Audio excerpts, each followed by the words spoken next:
వచ్చినటువంటి మీడియా వారికి and encourage చేయడానికి వచ్చిన ఫ్రెండ్స్ కి అండ్ స్టేజ్ మీద ఉన్నటువంటి క్యాస్ట్ అండ్ క్రూ అందరికి నా ధన్యవాదాలు. అందరికీ ఇది ఒక సినిమా టీజర్ జస్ట్ రిలీజ్ ఇదే అండి, కానీ నాకు నా వైఫ్ మలేజియాకి మాత్రం ఒక ఎమోషనల్ థింగ్. అంటే మన బిడ్డ ఫస్ట్ టైం స్కూల్కి వెళ్తున్నప్పుడు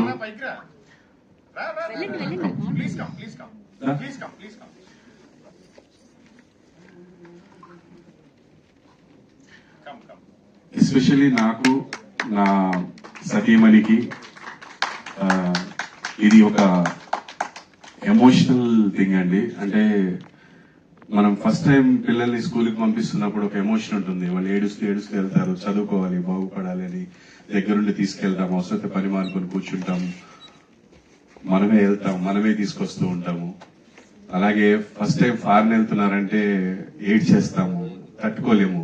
మనమే అనుకుంటాము వాడు బాగా చదువుకొని బాగుపడాలని పంపిస్తుంటాం, మనకే ఏడుపు వస్తుంది.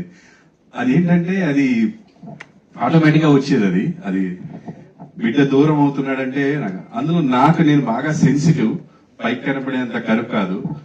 ఎవ్రీ టైం ఇంటికి వచ్చాను అంటే బాబు తిన్నాడా, పాప తిన్నదా, పడుకున్నారా, ఏం చేస్తున్నారు, ఇంకా పడుకోలేదా, విసిగిస్తుంటాను. అబ్బా నువ్వే చూసుకోవచ్చు కదా అని నన్ను విసిగిస్తున్నాను నేను. అంటే నా ప్రాణం అంతా వాళ్ళ దగ్గరే ఉంటుంది. ఒకవేళ వాళ్ళు ఎక్కడికన్నా బయటికి వెళ్ళారంటే వచ్చే వరకు నాకు నిద్ర పట్టదు.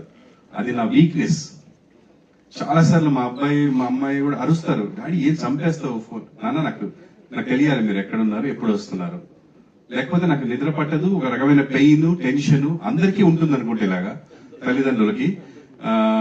అండ్ ఇంకొకటి ఏంటంటే బయట లోకం బాగాలేదు, వీళ్ళు ఎక్కడుంటారో, ఎవరికి పలకరిస్తారో, ఏమవుతుందో, ఎవరు చేసింది వీళ్ళ మీదకి వస్తుందో, ఈ టెన్షన్స్ అన్ని ఉంటాయి. అంటే ఏమి చేయకుండానే బిడ్డని విపరీతంగా ట్రోల్ చేసుకున్నారు. అంటే ఒక్కొక్కరికి వాళ్ళని తప్పుగా అనట్లేదండి, ప్రతి ఒక్కరికి వాళ్ళ ఉద్దేశం చెప్పే ఇది ఉంది. వాళ్ళకి డెఫినెట్ గా వీడు పోస్ట్ చూపించేట్టు అనిపించి ఉండొచ్చు అని ఉండొచ్చు, but that is not the true.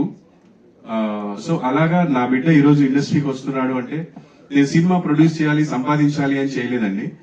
ఈ సినిమా స్టార్ట్ అవడానికి ముఖ్య కారణం నా స్నేహితుడు వేణు అని, మణికొండలో మ్యాచ్ పాయింట్ అని మా గురువు గారు, ఆయన షటిల్ నేర్పిస్తారు. ఆయనకి వెరీ క్లోజ్ శ్రీనివాస్ మహత్. అండ్ నాకు కూడా చాలా శ్రీనివాస్ ఫస్ట్ సినిమా కూడా నేను యాక్ట్ చేశాను. తన దగ్గర ఒక కథ ఉందన్న, చాలా బాగుంది అన్నాడు. విన్న తర్వాత ఫ్లాట్ అయిపోయాను. తర్వాత మా ఫ్యామిలీకి వినిపించాను, అందరూ బాగా నవ్వారు. అసలు ఎన్నిసార్లు 4 సిట్టింగ్స్ అంత సీనియర్ని 4 సార్లు చదివించుకున్నాం స్క్రిప్ట్ అంతా. బాగా నవ్వు వచ్చింది. దీన్ని ఎలాగైనా ప్రొడ్యూస్ చేయాలనుకున్నాం. అయితే సినిమా లాగా వెళ్ళాలి అంటే full fledged, because general A expectation లేకుంటే ఇప్పుడు ఏ సినిమా వెళ్ళినా పర్లేదు, ఇప్పుడు ఏమో ఇంతమంది కాచుకొని కూర్చున్నారు, ఏం చేశాడు, ఏం పీకాడు చూద్దామని. సో డెఫినెట్ గా it should be good and family రావాలి. నేను మా అబ్బాయి అని చూసే ఒక 10%, 20% పీపుల్ అంతా కూడా ఫ్యామిలీ పీపుల్. వాళ్ళు చూసే సినిమా కొంచెం చూడబుల్ గా ఫ్యామిలీ వచ్చి కూర్చొని చూసేలా ఉండాలి అని ఇదన్నీ ఆలోచించి శ్రీనివాస్ దగ్గర ఒక మంచి కథ తీసుకున్నాను. Thank you so much Srinivas, ఇంత మంచి కథని మాకు ఇచ్చినందుకు. And everything, story, screen play, dialogue అన్ని తనే చేశాడు. ఈవెన్ తను ప్రతి మైన్యూట్ విషయం కూడా డార్లింగ్ ఇది చేద్దాం ఏమైంది పక్క నుంచి అని వినిపిస్తుంది, టెన్షన్ వస్తుంది. ఏం భయపడకు, బాధపడకు. మనం ఎలా వచ్చాము ఇక్కడికి, మేమిద్దరం లవ్ మ్యారేజ్ చేసుకుని వచ్చామండి. ఆ రోజు మా దగ్గర 300 నుంచి 700 రూపాయలే ఉన్నాయి. ఇప్పుడు ఇంకా చాలా బాగున్నాము. దాని అంతటి కారణము నన్ను, నా వర్క్ ని, నా టాలెంట్ ని ఆదరించిన ప్రజలు అండ్ వాళ్ళ దాకా చేరవేసినటువంటి మీడియా.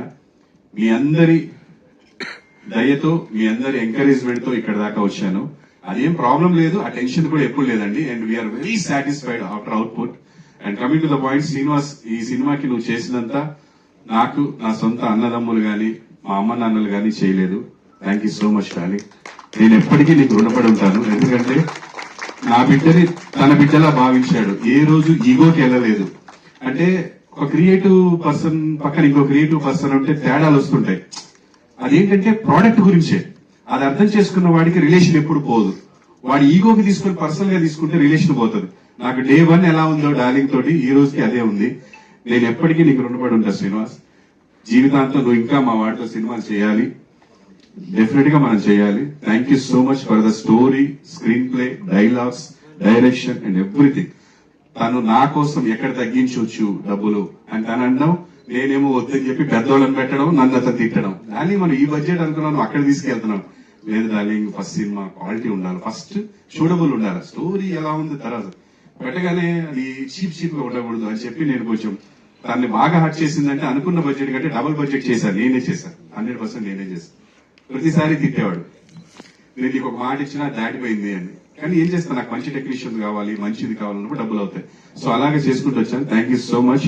ఈ సినిమాలో నేను స్పెషల్ గా థ్యాంక్స్ చెప్పాలి అంటే ఇద్దరు, ఒకటి నా భార్య, గుండె ధైర్యంతో ఏది అడిగినా సరే, ఆ స్థలం అడిగినా, ఈ స్థలం అడిగినా, ఉంటున్న ఇల్లు అడిగినా, ఏది అడిగినా సరే నాకు ఇచ్చేసింది.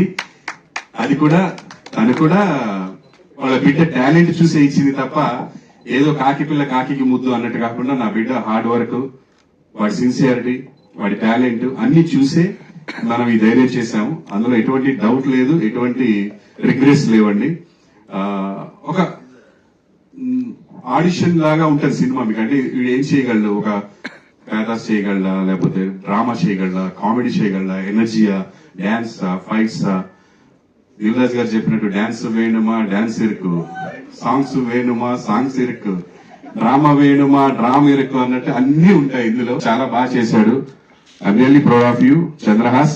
నీ వల్ల నాకు ఇంత డబ్బు పోయింది అనే పరిస్థితి కాకుండా నేను పెట్టిన డబ్బుకి సార్థకత చేశావని మనస్ఫూర్తిగా చెప్తున్నాను. ఎక్సలెంట్. నీ మీద ఇంత కాదు, ఇంతకంటే డబుల్ డబ్బు పెట్టినా బాధపడ్ను. నీ హార్డ్ వర్క్ ఇదంతా చూసిన తర్వాత ఐఎమ్ వెరీ హ్యాపీ. అది కంటిన్యూ చేయమని కోరుకుంటున్నాను అందరి తరఫున. స్పెషల్ గా ఏ ఇండస్ట్రీలో అయినా, ఏ సెలబ్రిటీ అయినా, ఎక్కడైనా సరే వాళ్ళకు ఒక లైఫ్, ఒక హోదా రావాలంటే ప్రజలు ఆదరించాలి. ప్రజలు ఆదరిస్తేనే ఎవరికైనా సరే లోకంలో ఒక పేరు వస్తుంది, ఒక బిరుదు వస్తుంది, ఒక స్టేజ్ వస్తుందండి. అలా నన్ను ఈ మాత్రం ఈ స్టేజ్కి తీసుకొచ్చిన ప్రజలందరికీ నేను జీవితాంతం రుణపడి ఉంటాను. అండ్ ఆ ప్రజలు ఆదరించాలి అంటే వాళ్ళ దగ్గరికి చేరవేసేది, వాళ్ళ దగ్గరికి తీసుకెళ్లేది మీడియా వాళ్ళు. మీడియా సోదరులందరూ నన్ను ఎలా అయితే ఇక్కడి దాకా ఆదరించారో అలాగే నాకంటే ఇంకొంచెం ఎక్కువగా నా బిడ్డని మీరు ముందుకు తీసుకెళ్లాలని, వాడు చేసే మంచిని హైలైట్ చేయాలని, నచ్చని విషయాల్ని పక్కన పెట్టాలని మీరు కెమెరా పక్క నుంచి ఒక మీ బిడ్డలాగా అనుకొని దగ్గరికి వెళ్లి చెప్తే చాలండి. నచ్చే విషయాల్ని అందరికీ చెప్పండి, నచ్చని విషయాల్ని వాడికి చెప్పండి. డెఫినెట్ గా తీసుకుంటాం. మీరందరూ మా family, we are all one family. And final గా సినిమా బతకాలి. సినిమాని అందరు చూసి మీకు ఎలా అనిపిస్తే అలా చెప్పండి. సూపర్ ఉందని చెప్పనట్లేదు, మీకు ఎట్లా అనిపించిందో సినిమా చూసి చెప్పండి. అందరూ చూసి సినిమాని అందరూ ఎంకరేజ్ చేయాలని. ఇంకా చాలా విషయాలు ఉన్నాయి, అవన్నీ టీజర్ లో కాదు, ప్రీ రిలీజ్